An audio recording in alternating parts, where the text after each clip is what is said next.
Insomnia can be such a mentally challenging time of somebody's life. You get into cycles where you're approaching bedtime and you're fearful of the outcome. You're fearful of yet another night with no sleep. And the cycle can get so strong that it's almost like it already knows the outcome. You already know what's going to happen, and it's a self-fulfilling prophecy. It just happens again and again and again. And when I was going through my bout of insomnia, I found something that was very helpful for me. And it wasn't listening to sleep gurus. Don't do that. You know, as fantastic as it is to watch Matthew Walker and Sean Stevenson and how much knowledge they have, I found that it can be very anxiety producing to listen to someone tell you the negative consequences of failing to sleep one night. It's not going to help you. What I found very helpful for me was to place a lot of emphasis on rest.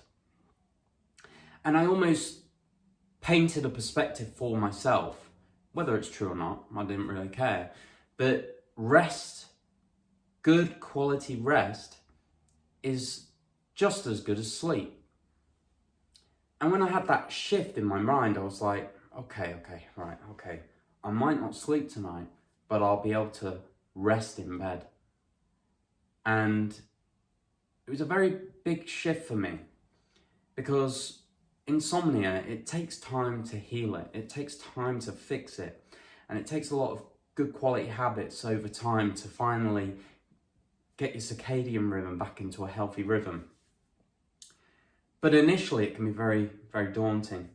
So what I do is, when it did come to bedtime, I'm like, you know, I probably won't sleep tonight, you know, is what it is. We'll get there in the end. I know we will. The body needs sleep. I'll get there. But for now, I'm going to go to bed. I'm going to listen to my audiobook. I'm just going to chill out. I'm going to rest. I'm not going to watch any screens. I'm not going to listen to anything too intense. I'm going to either listen to some classical Spanish guitar or an audio book that makes me laugh, or whatever it is. No screens, no stimulation, no nothing like that. I'm just going to rest. I'm just going to act like I don't even want to go to sleep. And it took a lot of the stress off. The stress to sleep. When you're in any situation where it's like, you will do this, you need this, it puts a lot of pressure and emphasis on it to the point where it can almost hurt you in what you're wanting to achieve. So understand that rest is actually very important, but it's good quality rest. If you sat on your bum watching a horror film or playing Call of Duty, you might be sat on your ass, but you're not resting. It's not resting in any way, shape or form. This up here is interpreting it, whatever it is you're watching, as stress, or it's keeping you engaged. It's not what you want when you're trying to fix your insomnia. You want to get out of that state. So, some tips for solving your insomnia problems is find out what's causing you a lot of uneasiness day to day. Is it something in your life, or is it a relationship, or is it worries that you have? You know, for me, at the time of insomnia, I was just absolutely flooded with questions about my future that I couldn't answer, and it caused a lot of stress for me. I also had a habit of using screens right up until I went to sleep, which kept my brain active. And it's something that you want to absolutely stay away from. You don't want any kind of technology or screens anywhere near your bedtime. If it starts going dark outside, with insomnia, you know, maybe if you've fixed it, you don't have to be so absolutely consistent with it. But if it starts getting dark outside, I'd start dimming the lights inside. I'd get away from technology. And if you really have to be on it, getting some of those good quality tinted glasses to remove blue light.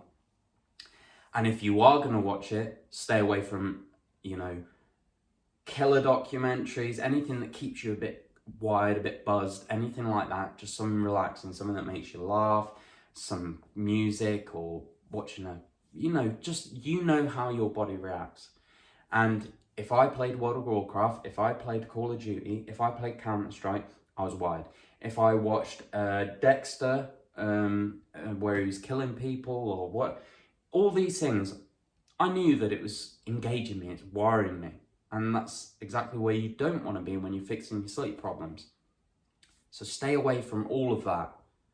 Stay away from technology, screens. Have a good routine where you're reading books, you're listening to an audio book. I actually got myself one of the really old, you can pick them up cheap, really old iPods without all the screen. You can turn the brightness completely off, so it's literally just text on a little screen. And I uploaded all my audio books to there. And that was the only thing I had after, say, 6 o'clock at night. It was just my detox baths, my dry brushing, taking care of my oral hygiene, anything that was self-love, self-care, and helping me unwind. The last thing you want to do is do something that's going to wire you in the evening because you're trying to fix your sleep. So that was my routine. I'd have a detox bath, I'd listen to audiobooks, I wouldn't stress myself about needing to go to sleep. I'd just rest in bed and tell myself that this rest that I'm actually giving my body is just as good as sleep. And it took time, I'm not going to lie, it took time, it took a couple of months, but eventually I started sleeping through the night. It took probably 2 or 3 months for me to be able to sleep 6 hours through the night. But there is no other option. There's no other option. This is whenever I speak to someone with sleep problems, they go, I can't wait another 3 months. I want sleep now. What's your other option? You haven't got another option.